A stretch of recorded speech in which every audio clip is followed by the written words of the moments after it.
ዛሬስ በጣም ደስ ይላል። ምንድነው? እዚህ ጋር ደግሞ እኔን ሳይሆን አጠገቡ ያለችውን የሚያያለ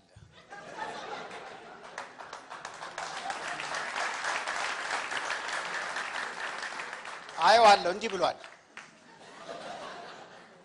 ኧረ ሾው ለማየት ነው የመጣኸው? አስቸጋሪ እኮ ነው። በማስረጃ ነው የሚቀርበው፣ ይቀረጻል። አንድ ነገር ትዝ ብሎኝ እኮ ነው።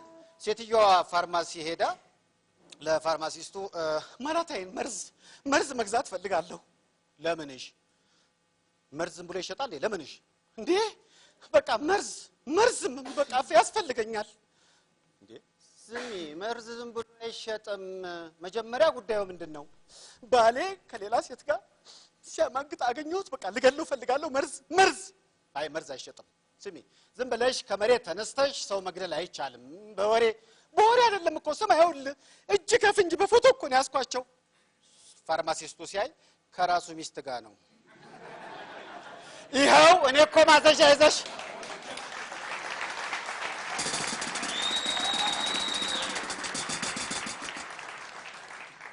እኔ እኮ ያኪሚ ማዘዣ እኮ ይዘሽ እንደመጣሽ አላወቅኩም። ይኸው አንዳንዴ በራስ ሲደርስ ነው አይደለ? ለማንኛውም በሰይፉ በኤቢኤስ ላይ ስለታደማችሁ ሁላችሁንም እዚህ የመጣችሁትን ከልብ አመሰግናለሁ። እንኳን ደህና መጣችሁ።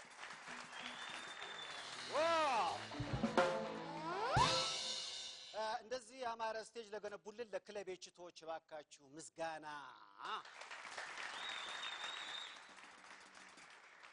ክለቤችቶች ከሰኞ በስተቀር ሁሌ ያስደንሳሉ። እንዴት ነው ዳንስ? እስኪ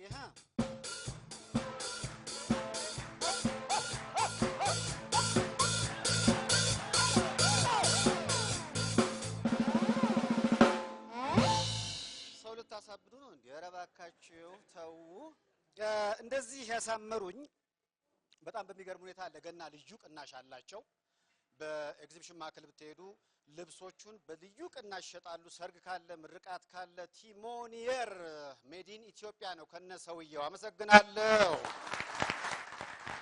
ዛሬ ማን እንዳሉ እንግዶቹ ይነገር አይነገር? ይነገር እስኪ በደንብ።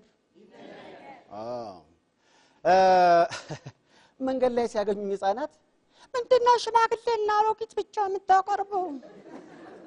እኛ ተወካይ የለንም እንዴ? በቅርቡ አዲስ የሰራው ፊልሙ ተወዳጅ ሆኖለታል፣ ብላቴና። ከዛ ውጪ ደግሞ በ8ኛው ኢንተርናሽናል የኢትዮጵያ ፊልም ፌስቲቫል ላይ ምርጥ የህፃን ተዋናይ ተብሎ ተሸልሟል። ህፃን ተዋናይ ኢዮብ ዳዊት እዚህ ነው ያለው። ኢዮብ ዋው! ተወካይ የለንም እንዴ?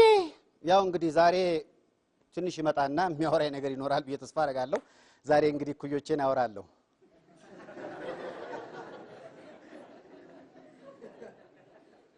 ከኩዮቻችን ጋር እስኪ እንጨዋወታለን። ሌላው እንግዳዬ ከኤርፖርት ነው አፍሼ ወደዚህ ያመጣሁት። የኢትዮጵያ ሙዚቃ በዓለም አቀፍ ደረጃ የሚያስተዋውቅ ነው። ልክ እንደ ጋሽ ሙላቱ በጣም ኢንተርናሽናል የሆኑ ብዙ ኮንሰርቶችን ይሰራል። የድሮ የዋሊያስ ባንድ ኪቦርዲስት አሁን እንግዲህ ኢትዮጵያ ይገኛልና ከኤርፖርት አፍሼው እዚህ መጥቷል።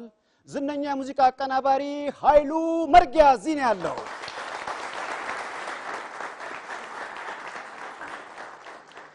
ሌላው የአውስትራሊያ ዘ ቮይስ ፕሮግራም ላይ ቀርባ ኢትዮጵያን አስተዋወቀች። የቢዮንሴን ሃሎ የሚል ዘፈን ሰርታ እሷንም ከአውስትራሊያ እዚህ ድረስ አስመጥተናታል። ሶሊ ተሰማ እዚህ ትገኛለች። እስኪ ከመሸጋገሪያው በኋላ እናንተ በፌስቡክ የላካችሁት የተለያዩ ፎቶዎች አሉ። እነሱን እያየን ትንሽ ቆይታ እናደርጋለን። ከሀበሻ ባንድ ጋር ትንሽ ቆይታ። ሀበሻ የተለያዩ ፎቶዎች ደርሰውኛል። ግማሾቹ እንግዲህ በፌስቡክ አድራሻ በርከት ያሉ እንግዲህ ተመልካቾች ነው የሚልኩልኝ የተለያዩ ፎቶዎችን አብረን እናያቸው አይደለ? የተወሰኑትን እስኪ የመጀመሪያው ፎቶ ሰሞኑን እያስቸገረን ነው አይደለ? ሞባይል አልገባ እያለ ገንዘብ እሱን የተመለከተ ፎቶ ልከውልኛል። ምንድነው እስኪ ካርድ ሲገባ ገባል። እሺ በሁለተኛ ደረጃ በቅርቡ ታላቁ ሩጫ ተደርጎ ነበር አይደል ኢትዮጵያ ውስጥ። እዛ ላይ ለመሮጥ የመጣ ፈረንጅ ነው በፕሮግራሙ ላይ ለመታደም። ግን ከመጣ በኋላ የኛ የሆነ አንድ ድርጊት ፈጽሟልና ከምን ያዋለች ምን ትማራለች የሚባል ተረት አለ አይደለ እና ከፈረንጅ ስለማይጠበቅ ስለገረማቸው ነው አንስቶ ይላኩልኝ ምን አርጎ የሆነ የፈረንጅ እስኪ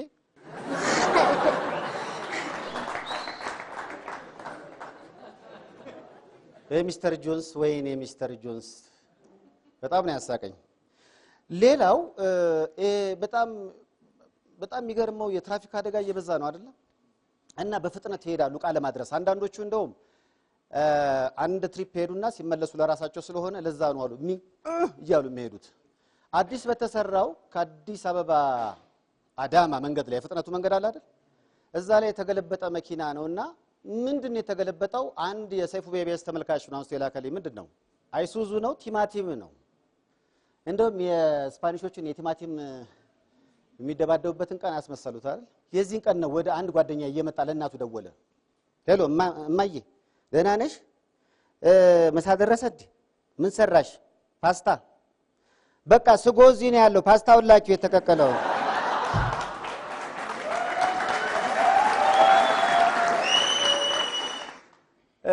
ሌላው የተላከልኝ ህፃናት እስኪ ወለደ እዚያ የወለደ እስኪ ጃውታ እያንዳንድሽ ስላላመንሽ እንጂ ወልደሻል የወደደ አላልኩም የወለደ ምንድነው ቀጥሎ የተላከልኝ ከህፃናት ጋር ስትሉ ህፃናት የሚያደርጉት ነገር ሁሉ ያስደስታል ልጁ እንግዲህ አንድ እናት ነው የላኩልኝ ልጃቸው ምን ሲያደርግ እንደደረሱበት በቪዲዮ ቀርጸው ነው ምናልባት የፒክቸር ጥራት ላይኖረው ይችላል ግን የሚሰማ ከሆነ ልጁ የሚለውን ነገር ስሙት እስኪ ይዛና ደብተር ይታጠባል ሲጀመር ታዲያ ለምን አጠብከው እስኪ ውስጥ የቆሸሸው እስኪ ብድጋበው ሲለው እስቲ It's worse than ever. እንደዚህ ያልኩ ደብተር ይጻፍበት እንደዚህ ተጠባደከ ለምን ያጣቀው ቆይ ተናገር ምን ሆኖብህ ነው ጮክ ብለህ ተናገር ቆሽሾ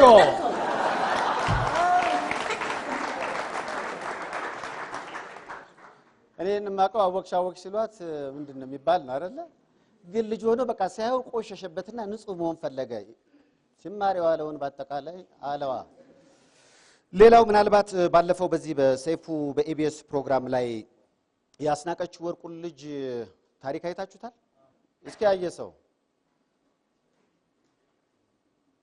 እውነት ነው አይታል እኔ በዛ ሰዓት ነው ያቀህል እንደ ረተውተው አንተ ልጅ ተው አይቻለው ተላለ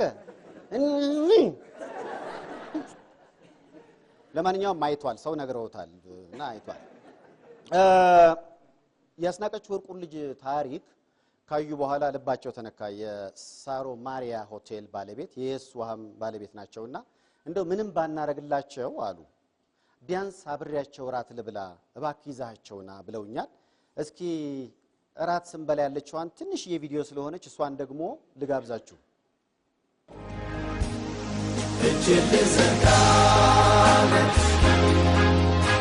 ለወገኔ ሲወከኛ ነሳ ማናለው ያለ እጅል ዘጋነት ለወገኔ ሲወከኛ ነሳ ማናለው ያለ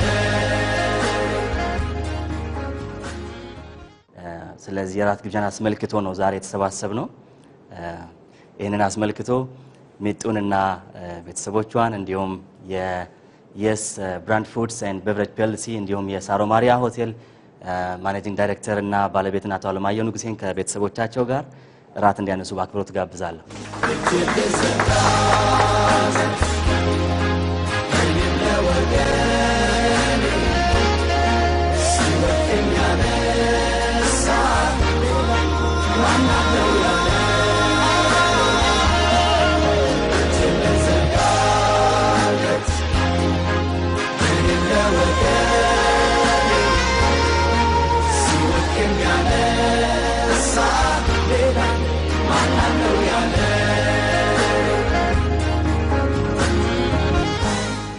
ቤተሰብ እግዚአብሔር ይባርክ ምንለው ነገር የለም።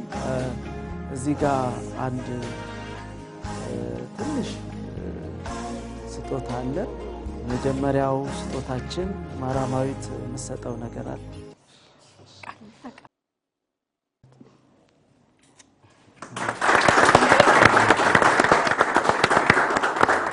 ቀጥሎ ያለን ስጦታ በየስ ብራንድስ ፉድ ኤንድ ቤቨሬጅ ፒኤልሲ ሚስተር ፒተር መጥቶ እዚህ ጋር ይሰጣል።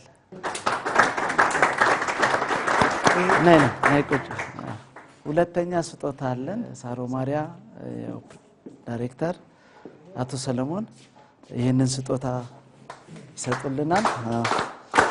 ይሄም እንደዚሁ 100,000 ብር ነው። የ100,000 ብር ስጦታ ነው፣ ግን ሼር ነው የተገዛበት። በዚህ ሼር አመቱ መጨረሻ ላይ እስከ 35% ትርፍ አለው 40,000 ብር። አሁን ይሄ እሷ በህይወት እስካለች ድረስ ሁሌ እያተረፈ 100,000 ብሩ እንደተቀመጠላት እስከ 70,000 ብር 80,000 ብር ታተርፋለች። ለወጪዋና ለቤተሰቡ አንዳንድ መሸፈኛ ይሆናል። በአጠቃላይ የ200,000 ብር ስጦታ አድርገናል። እንደሰማችሁት አቶ አለማየሁ የሳሮ ማሪያ ሆቴል ባለቤት ናቸው። የስ ዋን ባለቤት ናቸው። ኦሮሚያ ህብረት ስራ ማህበር ውስጥ ሼር አላቸው። ከራሳቸው ሼር ላይ በየአመቱ እንግዲህ እስከ 67,000 ብር ሊያተርፍ የሚችል የ200,000 ብር ሼር ነው የሰጡት ለቤተሰቡ። አመስግኑልኝ ባካችሁ። ከዚህ ማስከተል እንግዲህ ሀበሻ ባንድ ወደ በመሸጋገሪያ ሙዚቃ ህፃን ኢዮብን ጋብዘዋለሁ። ከሱ ጋር ጥር ያለ ቆይታ ይኖረኛል። እንዴት ነው ክቡራትና ክቡራን? እንግዲህ ቀደም እንዳስተዋወቅኳችሁ ህፃን ተዋናይ ነው። በ8ኛው የኢትዮጵያ ፊልም ፌስቲቫል ላይ ምርጥ የህፃን ተዋናይ ተብሎ ተሸልሟል። እንዴት ነው አቀባበላችሁን? ካልሰማ አይወጣም። ኢዮብ ወደ መድረኩ ባክ።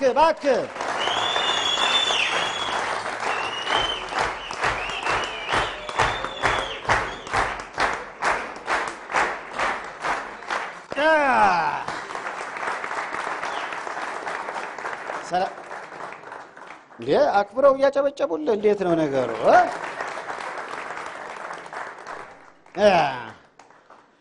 ሰላም ነው? ዳን እንዴት ነው አየሁትና ጉንጮ አገጮ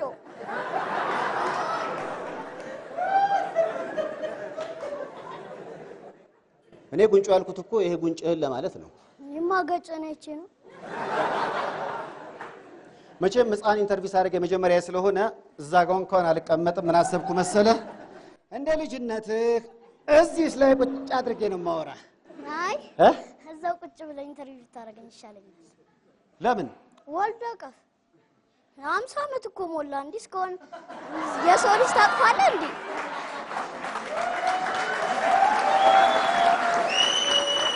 እሺ ና ቁጭ በል። ወልደ ቀፍ ሰላም ነው? ዝና አሪፍ ነው?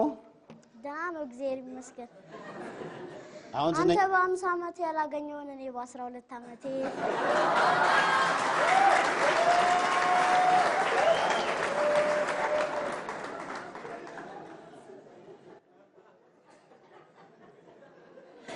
ማን ያመጣብኝ? አሁን መንገድ ላይ ስትሄድ ሰዎች ያብዱልሃል? አንዳንዶቹ ያቋል። እንደውም አዲሱ ብላቴና ፊልም በጣም ተወዷል። በጣም አሪፍ ፊልም ነው። አሪፍ ነው አይደለ? ሽቀላ ጥሩ ነው። አሪፍ ነው። ወደፊት ፊልም ተዋናይ መሆን ፍላጎት አለ? የለኝም።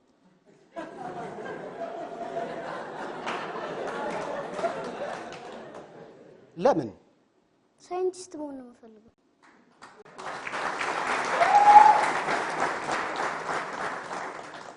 አትሳቁ። እዚህ ውስጥ ተዋናዮች አሉ። ተዋናይ መሆን ያልፈለክበት ምክንያት ምንድን ነው? ላይቱ? የቱ ላይት? መብራቱ ነው። ጠይም ስለሆንኩ እየተገዛው ላይት እኔ ላይ ነው የሚጨረሰው። ስለዚህ አሁን ፊልም ሲቀርጹ የሚያበሩብህ ላይት አስመርሮሃል። በሱ የተነሳ ነው ፊልም ተዋናይ መሆን የማትፈልገው? እሱን ያጠየመህ እንጂ ቀይ ነኝ። ድሮ ቀይ ነበር።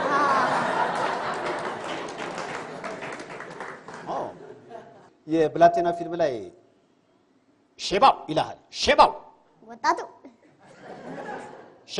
ወጣቱ በጣም ተወዳጅ ሆኖልሃልና አሁን እንደ ልጅ ሆነ ያደግም አልመሰለኝም አሁን ንቀት ያልከነና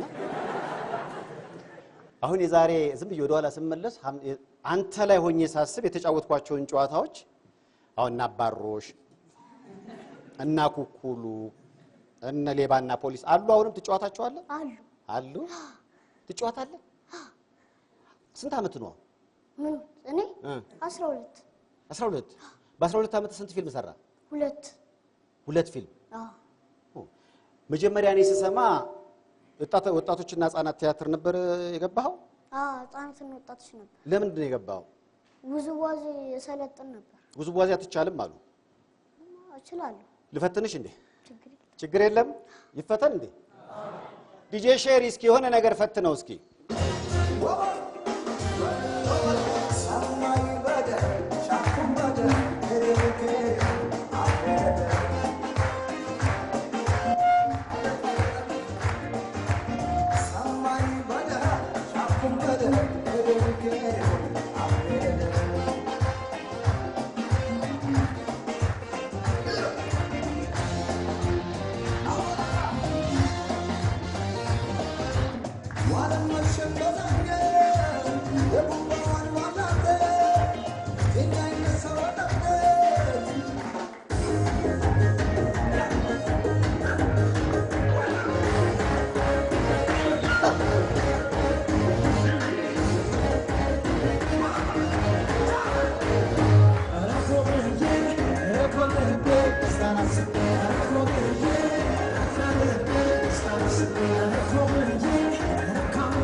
ዋው ባካሽ እንዴ አሁን እንደዚህ እየጨፈርክ እንዴት ነው ሳይንቲስት የምትሆነው ጭፈራውንም ትቻለሁ ጭፈራውንም ትተዋል አሁን እኔ ስለጠየቅኩ ነው የጨፈርከው ቆይ እየጨፈሩ ሳይንቲስት መሆን አይቻልም ይቻላል ስለዚህ አሁን በቃ ሳይንቲስት መሆን ነው በጣም ሰቃይ ተማሪ ነው የሚባል ነገር ሰማው እስከ 5 ወጣለሁ ወደ ቤት ስትወጡ ነው አረ በደረጃ በትምህርት ቤቱ ደረጃ ስትወርድ ደረጃ ስትል አንደኛ ሁለተኛ ሶስተኛ በሚወጣው የክፍል ደረጃ ስለዚህ በዚህ አመት ስንተኛ ወጣ በዚህ አመት ገና ነን ያለፈው አመት ሶስተኛ ነው ወጣት ዋው ስለ አባትህ ስሰማ አባትህ ህፃናትና ወጣቶች ነው የሚሰሩት ህፃናትና ወጣቶች ሲሆን ህፃናትና ወጣቶች ግቢ ውስጥ ሁለት መስሪያ ቤት ነው ያለው እና እዛ ግቢ ውስጥ ሆኖ የት ውስጥ ነው እሳቸው የሚሰሩት ወክማ ውስጥ ምንድነው ሙያቸው ሁለገብ ጥገና ናቸው ድሮ ወታደር ነበሩ ስለሳቸው ወታደርነት ዘመን ቁጭ ብለ ታሪካቸውን ትጠባለህ አሉ ወታደር ከሆነ በኋላ ነግሮኛል ስለተፈጠረው ነገር ሁሉ ያወሩሃል ምን አሉ አሁን ለምሳሌ ድሮ ወታደር ይያሉ ከሻቢያ ጋር ሲታገሉ ምናምን ይያሉ ታሪክ የነገሩ ነገር አለ ሲታገሉ ነግሮኛል ምን ተፈጠራሉ እሱ ያኔ ጓድ መሪ ነበርና 5 ሆኖ ተከፋፍለው ነው የሚሄዱት እሺ ከዛ ሁለት ሰው ተመታና እንደገና አንድ ሰው ላከ እሱም ተመታ ሲልክ እንደገና እሱም ተመታ እሱ ብቻ ቀረ ያልተመታ እሺ ከዛ ሌላ ሰው ስላልነበረ እሱ ሲሄድ አንድ እግሩን በጥይት አገኙት ከዛ እንደገና ሲሄድ አንድ እግሩን በመትረየስ ሁለቱንም እግራቸውን ተመቱ ከዛ አንደኛው ጀርባውን የተመታው እሱ ሞቷል አንደኛው እንደሱ እግሩን ነበር የተመታው እዛው ቁጭ አሉ ለሌላ 5 ሆኖ ስለሚከፋፈሉ ለሌላ ጓድ መሪ ደውለው በሄሊኮፕተር አንስተው ወሰዷቸውና ስለተመቱ መስራት ስለማይችሉ በሶስተኛ ሻለቃነት ተሰናብተዋል ስለዚህ አሁን ከውትድርናው ዓለም ተሰናብተዋል ከዛ አንተን ወለዱ አንተ ደግሞ ይሄው አልተቻልክም በኪነ ጥበቡ ጦርነት አሁን በአንድ ፊልም እስከ ስንት ብር ይከፈላል እስከ 20 ምን ታረጋዋል ምን 20 ምንም ማያረግም እንዴ ባንክ ነው ማስቀምጠው ሀብታም ነህ ማ እኔ አንተ ማብታም ነህ እንዴ እኔ ነኝ እንጂ ደሃ እኔ ነኝ እንጂ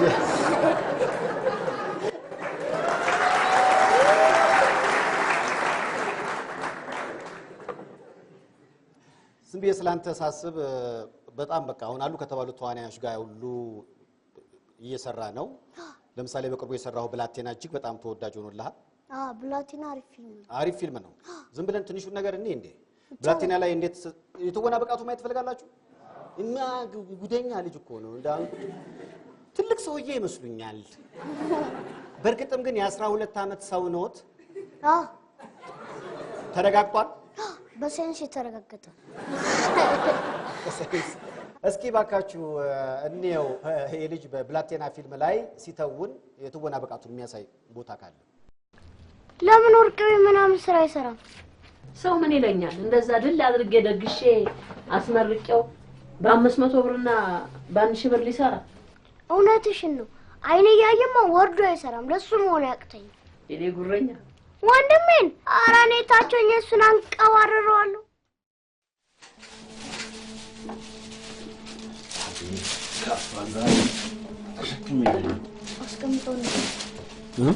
አስቀምጦና ነው ምግብ ለምን ከውጭ ገዛ? ቤት ውስጥ ለመስራት ጊዜ ስላልነበር። አልገባኝም። የት ነበርክ? ሲኒማ ቤት ነው። አትሽ አቤት ፈጣሪ ችግር አለ እንዴ? ለምን ጀመርክ እንዴ? ይሁን ከዛሬ ጀምሮ አንተ ራስህን አኑር። እኔም ራሴን ማኖር አያቅተኝም። እሺ ይሁን እንደውም ከዛሬ ጀምሮ ከየትም የምታመጣው ምግብ አልበላም። ናሻና ተጨማሪ ነው። ትራሽ ነው ልትቆጣ ትፈልጋለህ እንዴ?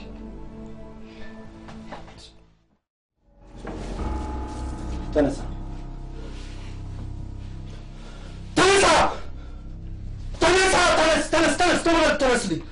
ተነሳ ብላ ብላ እንድትበላልኝ እፈልጋለሁ ብላ። ዋው ለዚህ አንበሳ ተዋና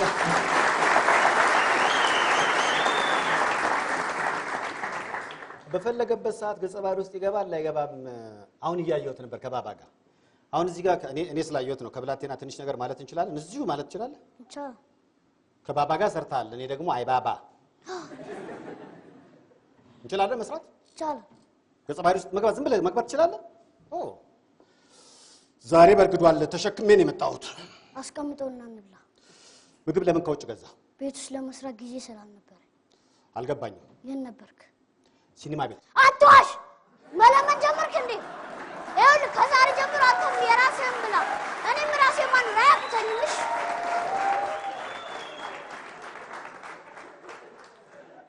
ውስጥ የሆነ የተቆጡ ሰው እያሉ እንዴ?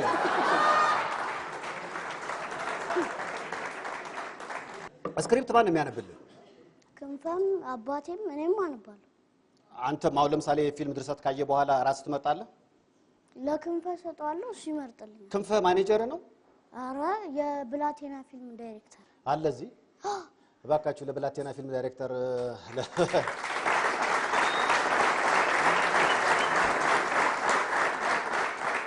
ስለዚህ እነሱ ስክሪፕት ያነቡልሃል። ከዛ በኋላ አንተ ይሄች ነገር ትሰራ ትላለህ። እንደው በህይወት አሁን እየሰራ ነው ፊልሞችን። የኛ ማኩሌ ኩሊኪን አንተ ሆማሎን የሚል ፊልም አይታል? አይቼዋለሁ። ሆማሎን ላይ ያለው ልጅ እሱ አሁን በልጅነቱ ያንን ፊልም ሰራ፣ ግን ገንዘቡ ባንክ ተቀመጠለት። በኋላ ላይ ለአቅመ አዳም ሲደርስ ለሱ ገንዘቡ ሲሰጠው ተበላሸበት። ይሄን ታሪክ ልነግር እፈልጋለሁ፣ ምክንያቱም አንተም እንዳትበላሽ አውቀዋለሁ። እና አሁን የምትለው አንተ እንዳትበላሽ ነው። እኔ ነው። አመሰግናለሁ። ስለዚህ አሁን ፊልሞችን ስታስብ አዲስ ፊልም ከማን ጋር በሰራ ደስ ይለኛል ትላለህ? እኔ ከግሩም ኤርሚያስ።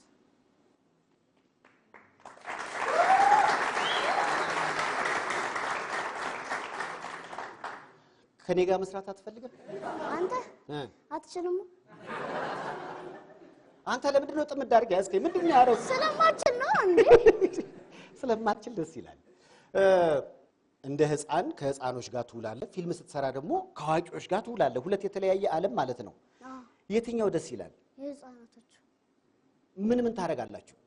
እንጮታለን። ምን የተለያዩ ነገሮች ለምሳሌ አባሮሽ፣ አኩኩሉ፣ ሴንተር ሴንተር ካሬ ምንድን ነው? እንዴ ዝልዝሎሽ ዝልዝሎሽ ምንድን ነው? እንደዚህ ሰመርና ጥለህ ከቀደምክ ትታዘላለህ። ዝልዝሎሽ። ኦኬ። ሌሎች ጨዋታዎችስ? እንጮታለን። አባሮሽም አኩኩሉም ሁሉ ነገር። ከዛ በኋላ ከዛ ዓለም ወጥተህ እንደገና ደግሞ አዋቂዎቹ እዚህ ሲያወሩ እንዲህ በል እንዲህ አታርግ እዚህ ጋር በል ምናምን ሲሉ ደግሞ ይሄኛው ይደብራል። ይሄኛው አይደብርም አለዋ። አሪፍ ነው። አሪፍ ነው አይደል? ትግባባለህ ግን ስትመለስ ወደዛኛው ዓለም በጣም ፈጣን ጭንቅላት ነው ያለ አይደል? አሁን እንደ ልጅ ሆነህ ደግ ተብለህ ታውቃለህ? እኔ ፈጣን ከመሆን የተነሳ መልሶች ልጅ ነኝ እኮ ነው። ልጅ ነህ ግን አንዳንዴ አስተሳሰብህ ትንሽ ሄደት ያለ ነው እና በዛ የተነሳ የደረሰብህ እስኪ ዝም በልና ተብለህ ታውቃለህ? አታውቅም። አይ ምን ትዝ ብሎ የመሰለ የዛሬ ጊዜ ልጆች በተለይ በጣም ፈጣን ናቸው አይደለ? አንድ ጆክ ትዝ ብሎ ነው። ምንድነው? ልጅ አባቱን ይጠይቃል። አባዬ እዚህ ጋር ጸጉርህ ለምን ነጭ ሆነ? አባት ሊያስተምረው ፈልጎ ነው። ይኸው ልጅ ጋር ነጭ የሆነው ጸጉር ባንተ ምክንያት ነው። አንድ ልጅ አባቱን አንዴ ሲያናድድ አንዱ ጸጉሩ ነጭ ትሆናለች፣ አንዴ ሲያናድድ አንዱ ጸጉሩ ነጭ ትሆናለች። እና አንተ እስከዛሬ ያናደድከኝ ነው ይሄ ሲለው ልጁ ምን ቢል ጥሩ ነው? አሃ አንተ አያቴን በደንብ አናደው ነው ሙሉ ነጭ የሆነው።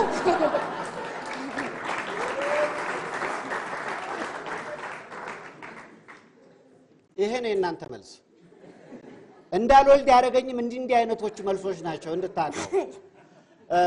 አሁን በተከታይነት የምትሰራው አዲስ ፊልም አለ? ምንድን ነው ርዕሱ? አንድ አለ ከአብነት አጎናፍር ወንድም ጋር እስክትመጪ ልበድ የሚልም አለ። በድጋሚ ከክንፈም ጋር 93 የሚል ፊልም። በዚህ በ93 በቃ ማንም አያውቀኝም እሱ ላይ ስመጣ። አዲስ ፊልም የሀብታም ልጅ ሆኜ ነው የምሰራው። የሀብታም ልጅ እንዴት ነው? እንደ ሀብታም ልጅ ነው። እንደ ሀብታም ልጅ። እስኪ ሀብታም ልጅ ሁን አሁን።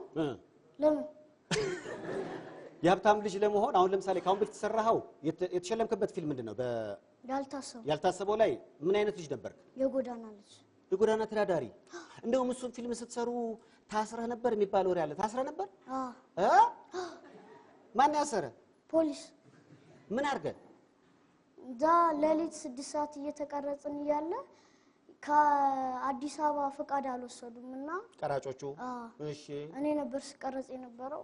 ከክፍለ ከተማ ነው መተው ማስረጃ ሲሉ ሲሰጧቸው ይሄ አይቻልም ብለው ገባን።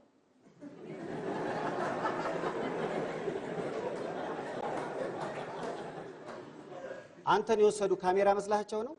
ኧረ የጎዳና ልጅ መስያቸው። እንደ ጎዳና ልጅ አላግባብ ባንተ ሲሰሩ ተደርሶባቸው። በሱማ ከዛ ተፈታ። 10 ሰዓት ላይ ሌሊት ተኛ። መቼም ፖሊስ ጣቢያ ውስጥ አይደል? አልተኛ። ገብቼ ስለማላውቅ በጣም ነው የፈራሁት። ስለዚህ አሁን ልክ ፊልም ሊሰራ መጀመሪያ ሲያገኙ ፈቃድ አለው ትላለህ ማለት ነው? አትልም? እንደገና እንዳንታሰር አትልም? አልልም። ሌላ ደግሞ የሰማሁት ድንገት ወድቀህ ነበር፣ ቱቦ ውስጥ ገብተህ ነበር? በብላቴና ቱቦ ውስጥ እንዴት ገባ? እንትን ቁርስ ልንበላ ወደ እነ ክንፈ ቤት እየሄድን እያለ እያነጀብኩ ነበር። ምንድነው ማነጀብ? እኔንም ያህል ባስኬት ተጫዋች የለም እያልኩ። እኔንም ያህል ባስኬት ተጫዋች እንዴት አልክ?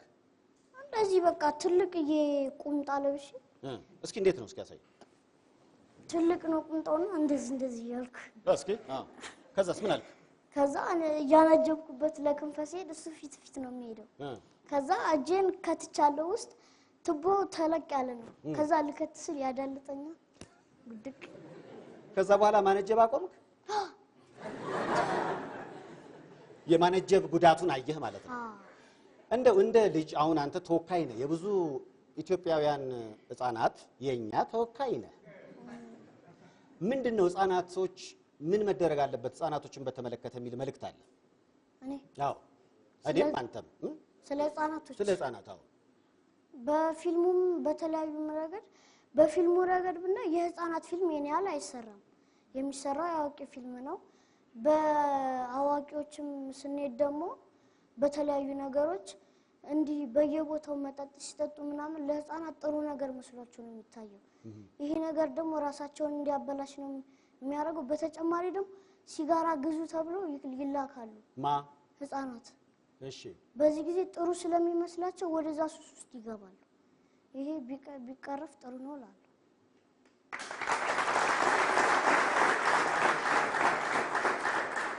ፕሬዝዳንት የመሆን ጠቅላይ ሚኒስትር የመሆን ሀሳብ አለ? ንግግር ውስጥ እንደዚህ አይነት ስሜት አለ። መሆን አለበት እያልክ እኮ ነው እኮ። መሆንም አለበት።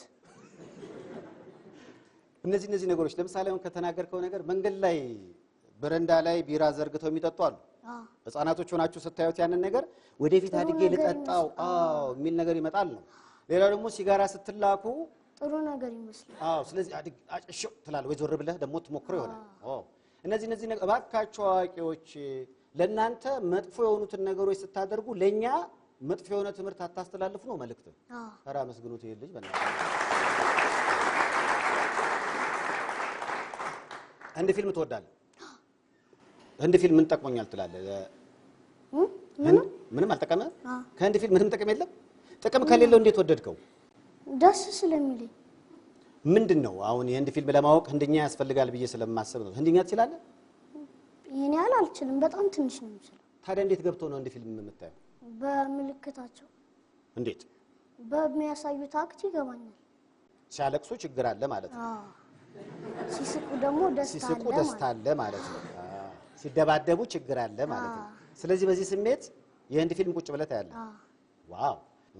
ፎቶ ምንም እኔ ስላንተ ፎቶ የድሮ ፎቶዎች ድሮ አንድ ፎቶ አገኘ።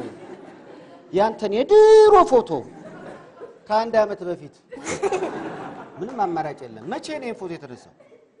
ህፃን እያለሁ። አሁንስ ምንድን ነህ? አሁን ተለቅ ብያለሁ። ቢያንስ ከዚህ ትንሽ ከፍ። እዚህ ስንት ዓመት ላይ ነህ? 3 4 ይመስለኛል። 3 4 ስለዚህ ምንም አሁን ስላንተ እኮ በቃ የሆነ ትልቅ ሰዎችን ስናመጣ የድሮ ፎቶአቸው ይባልና ሙድ ይያዝባቸዋል። ያንተ እኮ የዛሬ ዓመቱ ፎቶ ምንም ድሮ የለህማ። ሌላው ስለዚህ ፎቶ እስኪ ንገረኝ፣ ምንድን ነው? ይሄኛው አባቴ ነው። እሺ። ይሄኛው ደግሞ የአባቴ ጓደኛ ነው። አባቴ በጥይት ከተመታ በኋላ በክራንች ሲሄድ የነበረው። አባትህ የኮሎኔል መንግስቱ ኃይለማርያም ጋርድ ነበሩ ይባላል፣ እውነት ነው? ነበሩ። ህፃን እያለ ጋርድ ቆይ ኮሎኔል መንግስቱ የሚጠብቋቸው ወይስ እሳቸው ህፃን ከነበሩ? ጠባቂ ይጠብቁ ነበረ። በር ምናምን ይጠብቃል። አሁን አባትህ እኔ እንደውም የሰማሁት ምንድነው በጣም በገቢ ከቤተሰቡ የተሻለ ገንዘብ የሚያመጣው አንተ ነህ እየተባለ ነው፣ እውነት ነው? በነገራችን ላይ እኔ ልጅ እያለሁ ለገዳዲ ሬዲዮ ሰራ ነበርና በሰዓት 7 ብር ያን ጊዜ ማለት ነው፣ በጣም ረጅም ጊዜ ነው። እና ይዤ እመጣለሁ። አባቴ በገቢ ከኔ ያንስ ነበርና የሰፈር ልጆች ምን ብለው ስም አወጡልኝ መሰላችሁ? የአባቱ አባት። ምን ማለት ትፈልጋለህ በአጠቃላይ?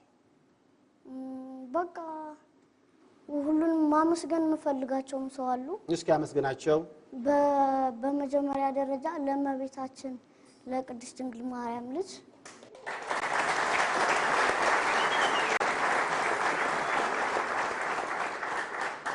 በመቀጠል ለቤተሰቦቼ ለነክንፈም ለኢትዮጵያ ሕዝብም ለብላቴና ፊልም የክሩ አባላትም ማመስገን እፈልጋለሁ።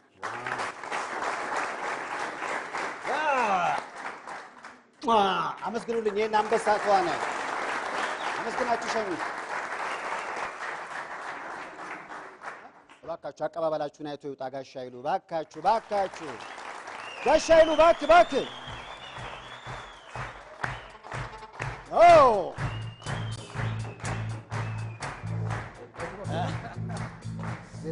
እዚህ ትችላለህ። ይኸው የሚወድ ህዝብ ነው። እንዴት ነህ ጋሻ ይሉ? ደህና ነኝ። እግዚአብሔር ሁሉ ነገር አማን ነው? ከስንት ዓመት በኋላ ወደ ኢትዮጵያ ተመለስክ? በአጠቃላይ እንግዲህ ውጪ ከወጣሁ ወደ 32 ዓመት አልፎኛል። ግን በ91 መጥቼ ነበር። እንደገና አሁን በ2011 መጥቼ ነበር።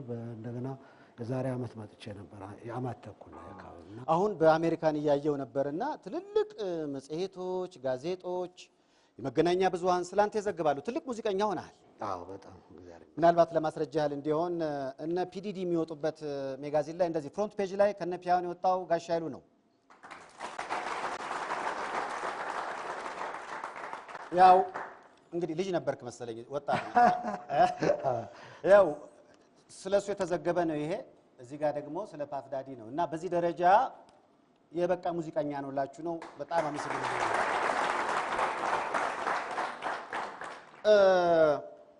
እኔ ምናልባት ብዙዎችን ያስተምራል ያንተ ታሪክ ብዬ አስባለሁ። እሺ የዋሊያስ ባንድ አባል ነበርክ አይደል? አዎ ዋሊያስ እንደውም አሁን ዋሊያ እየተባለ እግር ኳሱ ሳይታበድ በፊት እናንተ ለዋሊያ ክብር የሰጣችሁ ይመስለኛል። አዎ በጣም ስሙ እንዴት ወጣ?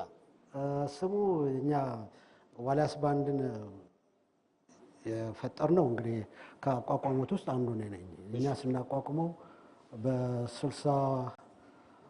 ወደ 62 ላይ አካባቢ ነው እና ስሙ የወጣው ቬነስ ፒያሳ ያለው ቬነስ የነበረው እዛ ስንጫወት ፋሲል ዳዊት የሚባል ሰዓሊ እሱ ዋሊያስ ባሎት ብሎ እሱ ነው ያወጣልን። ዋሊያስ ጋር አብሮ የሰሩ አሉ። ነጋሽ ጥላሁን ገሰሰ አልበም ሰርተዋል።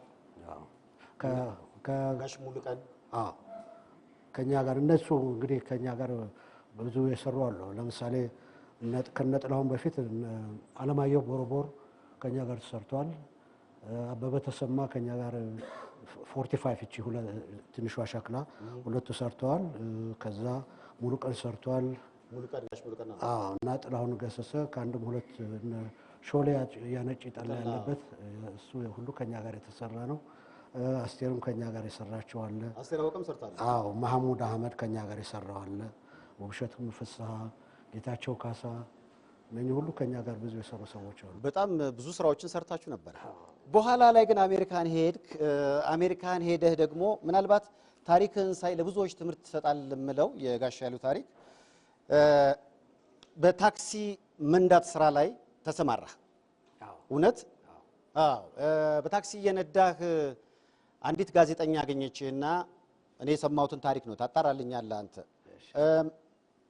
መኪና ውስጥ ታክሲ ውስጥ ሙዚቃ ስትለማመድ አይታ ያን ታሪክ ለህዝብ አቀረበችውና ዝነኛ ያደረገችው ወይም ደግሞ ሰዎች ስላንተ እንዲያስቡ እንዲህ አይነት ታለንት ያለው ትልቅ ሙዚቀኛ እንዴት ከሙያው ባሻገር ይሄን ነገር ያደርጋል፣ በተለይ ታክሲ የነዳህ ሙዚቃ መለማመድ አስቸጋሪ ስለሆነ በሚል አርቲክል ጻፈች የሚባል ወሬ ሰምቼ ነበር። እውነት ነው?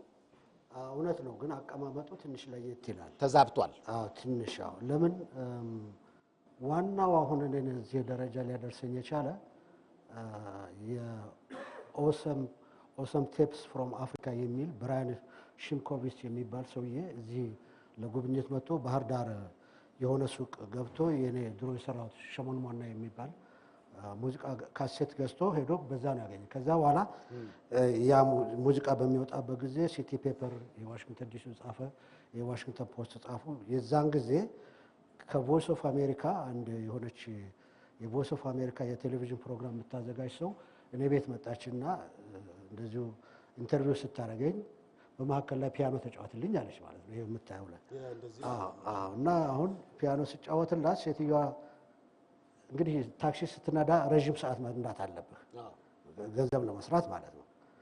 በአጭር ሰዓት ውስጥ ብዙ ገንዘብ አይሰራም። ስለዚህ ከ12 እስከ 13 ሰዓት የምትነዳ ሰውዬ በታክሲ ቢዝነስ ላይ ያለ ሰውዬ እንዴት አድርገህ ነው እንደዚህ መጫወት የቻልከው? ምን ሰዓት ኖሮ ነው የምታጠናው ነው ስትለኝ እኔ እንኳን መናገር አልፈልግም፣ ግን መኪና ውስጥ ኪቦርድ ይዤ ዞራለሁ።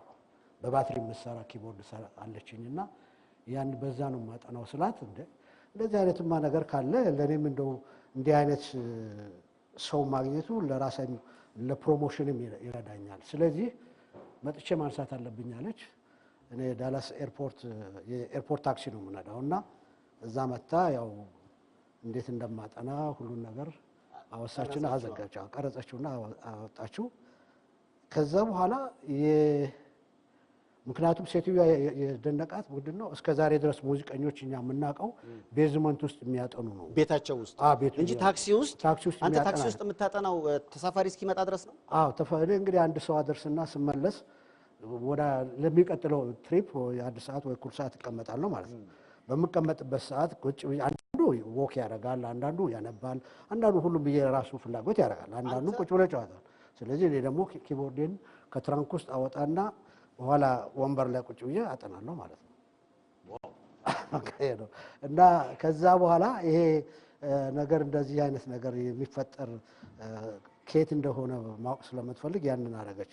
በዛው ምክንያት የዋሽንግተን ዲሲ የታክሲ አሶሲዬሽን የሚባል አለ። የነሱ የራሳቸው ሬዲዮ ስቴሽን አለ። እነሱ ደግሞ እንደዚህ አይነት ለካ አካባቢያችን ላይ ለካ እንደዚህ አይነት ለራሱ ታይሙን ሰጥቶ ሙዚቃ የሚያጠና ታክሲ የሚነዳ ሰው መኖሩን አናውቅም ብለው የነሱ ደግሞ እንደገና ለሌላ ኢንተርቪው መጡ ማለት። ከዛ ሁሉም በቃ ተቀጣጠለ። አሁን በቃ በማኔጀር የምትንቀሳቀስ ተፈልገህ የማትገኝ ሙዚቀኛ ሆነሃል። አይ እሱ ላይ እንኳን ብዙም አይደለም፣ ግን በያው አሁን አውሮፓ፣ አሜሪካ የተለያዩ ቦታዎች ላይ ኮንሰርት ትሰጣለህ? ብዙ ኮንሰርት እሰጣለሁ። ምክንያቱም እኔ ማኔጀሮች አሉኝ። ኒውዮርክ አንድ ኤጀንት አለኝ እና ባንዶች ደግሞ ነጮችና እዛው ከኒውዮርክ ሙዚቀኞች ደግሞ አብረውኝ የሚሰሩ አሉ። 7 ነን። ኢሮፕ ደግሞ አንድ ሌላ በርሊን ጀርመን ውስጥ ደግሞ እንደዚሁ ኤጀንት አለኝ። እዛ ደግሞ ትሪዮ ሆነን እንሰራለን። በየቦታው ነው አሁን የምሰራው። ብዙ ጊዜ አሁን እዚህ ዝነኛ የነበሩ ሰዎች እንዳንተ አሁን በሙዚቃው ዓለም የነበሩ ታክሲ የሚነዱ ወይም ደግሞ በትራንስፖርት ዘርፉ ላይ የተሰማሩ ብዙ ሰዎች አሉ አሜሪካን። ያው እንግዲህ በዚህ ሀገር ኑሮ ሙያ የማትሰማራበት የተለያዩ ምክንያቶች ይኖራሉ አሜሪካን። እንደውም አንድ ስሙን የማልጠራው በጣም ታዋቂ ዘፋኝ አሜሪካን ሀገር ውስጥ ታክሲ ይነዳል።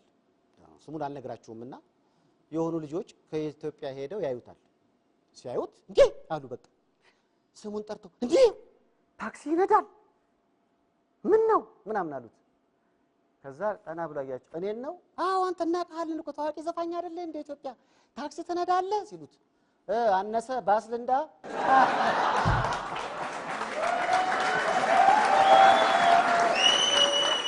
ያው እንግዲህ ከሙዚቃ አቀናባሪ ጋሽ ኃይሉ መርጊያ ጋር ያረኩት ቆይታ ገና አላበቃም። ሳምንት የሱን ቀጣይ ክፍልና ከአውስትራሊያ እዚህ ድረስ የመጣችውን በዘ ቮይስ ፕሮግራም አውስትራሊያ ላይ በጣም አገሯንና ራሷን ያስጠራችውን ሶሊ ተሰማን ይዤ በሚቀጥለው ሳምንት አሪፍ ፕሮግራም ደግሰን እንጠብቃችኋለን። የዛሬው በዚሁ ተጠናቀቀ። ያው እንግዲህ ጋሽ ኃይሉ በውጭ ዓለም በጣም የሚታበድለት ሙዚቃ አቀናባሪ ነው። እዚህ በመጣም ሰዓት ከሀበሻ ባንድ ጋር እንደው አንድ እስኪ መድረክ ላይ የሚቀርብ ነገር ካለ ብዬው ነበረ። በሱ በሙዚቃ መሳሪያ ብቻ በተቀነባበረ ዜማ የዛሬውን ፕሮግራም አጠናቀቅን። የሳምንት ሰው ይበለን። እንወዳችኋለን፣ እናከብራችኋለን። መልካም ምሽት። ባባይ ቻው።